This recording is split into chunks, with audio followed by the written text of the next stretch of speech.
Ahoy, mate. Remember Mr. Toad, that wild ride going nowhere that ended in hell? Or that Scream Machine roller coaster ride that unfortunately always ended where you started? Perhaps the hydro or mind bender so you could go stand in line again and wait? I hope you brought the duct tape for a really big roll. Then in time your life was reduced to cheap thrills, weekends, and paychecks. Having been cut off from the ocean for 3 years, I needed to find a way back to throw or hurl myself to it again. Somehow I had to rediscover my skill set, purpose, and passion, plus rediscover my will to live and love. The ocean and time would once again become my greatest lover and friend. I knew what it was to be a captain, rescue diver, marine naturalist, activist, seer, surfer. I was about to discover what the ultimate surfer is. There are those who surf, dive, study, sail, and play in the ocean.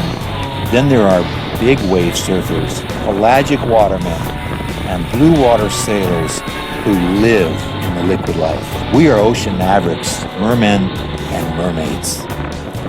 I soon found myself locked into the ultimate adventure, engaged with the sea as a merman sailor, surfer, both to ride and wipe out into her.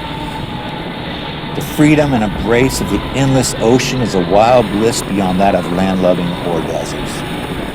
I had operated hundreds of powerboards or vessels and small ships, but never hoisted a sail to harness the energy of the wind and ride the waves across the greatest wilderness known to humankind, the Pacific Ocean that covers half the planet along with the highest mountains.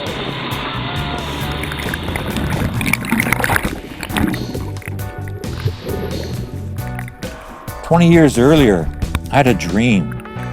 In the night of a black sailboat in the tropical Pacific, I had no idea that was in the makings as reality, or that finally for the first time I'd own my own house or home to stay.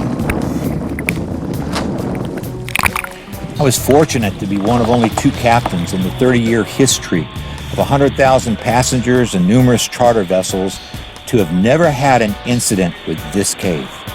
Boats have sunk, gone aground, severely damaged, people died and been hospitalized. It's located in the roughest channel of the Isles of Hawaii. And between swells that fill, compress, close, and blow out, there are short windows of time to get in and get out. This cave maneuver was stopped and made illegal by the U.S. Coast Guard while I was still recovering from my own dark cave. I was thriving. Had a happy life in Maui, Hawaii, and the Pacific Ocean as a charter boat captain, wannabe edu entertainer, and naturalist. I got hurt really bad. My left shoulder socket dislocated, got jammed under my shoulder blade, 270-degree slap tear, Bankart lesion, had to undergo surgery, frozen shoulder, torn, twisted tissues and nerves across my back, gave way to unceasing pain for 2 years. That literally dropped me off into the ground when a flare-up came out of nowhere. I could not think clearly. I may have lost my mind. I'm sure I did a few times. My employer wrongfully and prematurely terminated me, stopped all medical coverage early on, 1.5 years prior to recovery. No one seemed to believe I would recover. The suffocating darkness of tragedy continued. The Great Recession torched the economy. Any chance I had going forward to work otherwise vanished. My girlfriend, partner of promise, to be faded as the long, dark night of the soul wore on. I found the resolve to finally confront the perpetrators of my childhood abuse. I'd been beat in the womb, kicked around the floor of so-called home as a kid, strangled by a crazy woman, terrorized by the church and religion with the fear of hell. I prayed 7 times in one day at the age of 7 to be saved from hell. I found myself alone at the swimming pool in Nashville. I looked at the pool, barely able to eke out a side stroke, and stated, "In 3 months, I will swim a mile using every stroke." Often I cried at night in agonizing pain, dreaming and longing to be with my wild dolphin, whale, seal, turtle, fish, and shark friends. My surgeon and therapist had no idea. I dare not ask or reveal my pool undertakings. 2.5 months later, I swam a mile using every stroke in 40 minutes. I imagined my sea critter friends with me. 6 months later, I swam a mile in 27 minutes. Once I felt good and totally lost, only then could I discover what otherwise I'd never know. It's like finding an island not on the charts.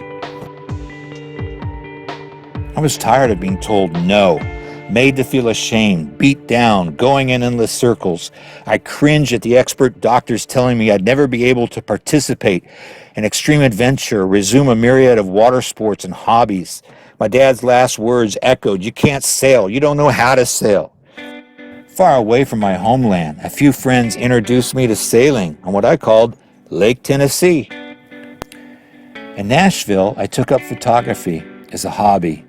I had no idea my less than $250 cameras would capture far more than Kodak memories. Having been a captain for many years, I got a little dinghy.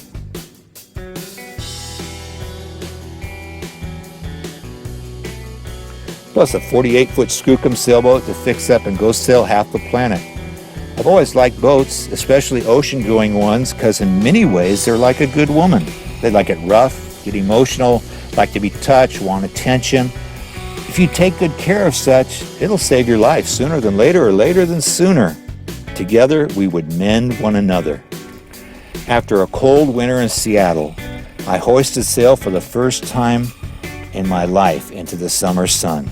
Sailing is very intimidating, especially on the open ocean. I did not know where I was going, except I was on my way to go south with a few-month pit stop haul out in Astoria, Oregon, then maybe Mexico, Tahiti and her Isles, Hawaii, or some other place with a stop in Southern California. Perhaps it was midlife crisis, and like many teenagers, if asked, "Where are you going?" my answer, out. What are you doing? Nothing. When will you be back? Don't know. The first night brought a strong gale from the Pacific into the Strait, so I anchored down inside the lee of Dungeness Spit. Waited till the second day to navigate the notoriously rough waters, usually serving as a blockade to the Pacific. Surprisingly, a welcoming calm opened the gateway to half the planet.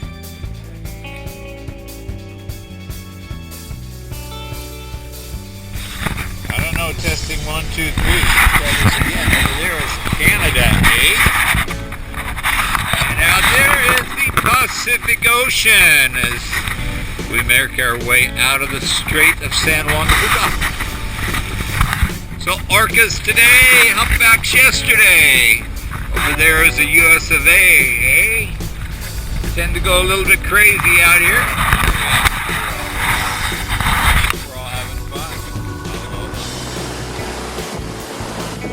Contrary to what some thought, I was not running away. I was running towards something. I had no sense of daring death, though others saw this as some ultimate game or a dance with death. I simply had decided I'd rather die living than live dying. Sometimes a man just has to do what he must against the odds and alone, otherwise a man he will not be. Sometimes sailing away has nothing to do with weakness and everything to do with strength. We walk or sail away not because we want others to realize our worth and value, but because we finally realize our own and need to spread our wings from a dark cocoon into the garden of a new life.